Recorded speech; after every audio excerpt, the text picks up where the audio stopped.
Hi, my name is Matt Weston. I'm a musician, audio engineer, and educator.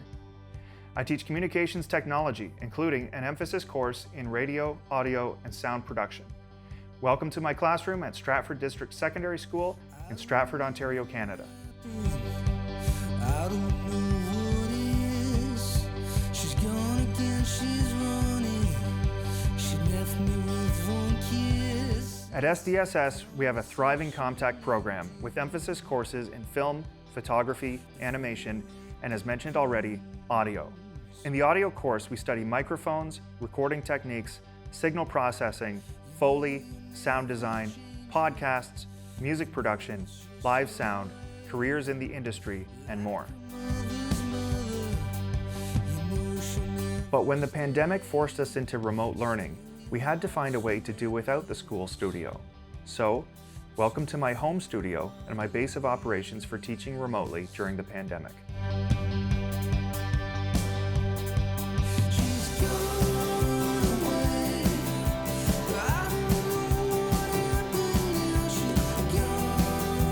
My students are now making do with a variety of DAWs such as Pro Tools First, GarageBand, Ableton Live, etc.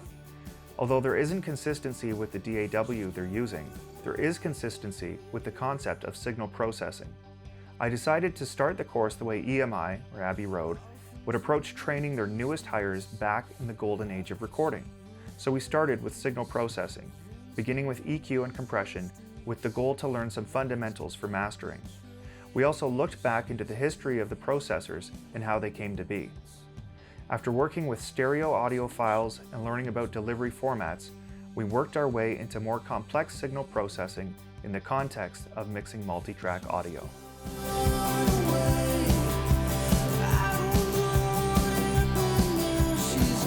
Eventide has been celebrating their 50th anniversary with flashback blog posts on some of their early designs. These have been really interesting and informative on learning where the devices came from and why they were developed in the first place. The blogs also have great tips for someone like me who never read the manuals in the first place and didn't know the Omnipressor had infinite compression and negative ratios, even though they've owned the plugin for a few years. Oops. But learning about the history of the product as well as techniques from the blog has been way more fun than reading a manual anyway.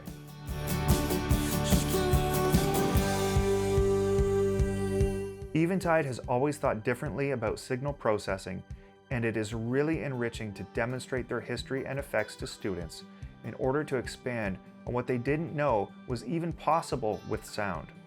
From classic harmonizers to groundbreaking effects like fission, Eventide allows my students to get creative, have fun, and practice their skills for a brighter future ahead.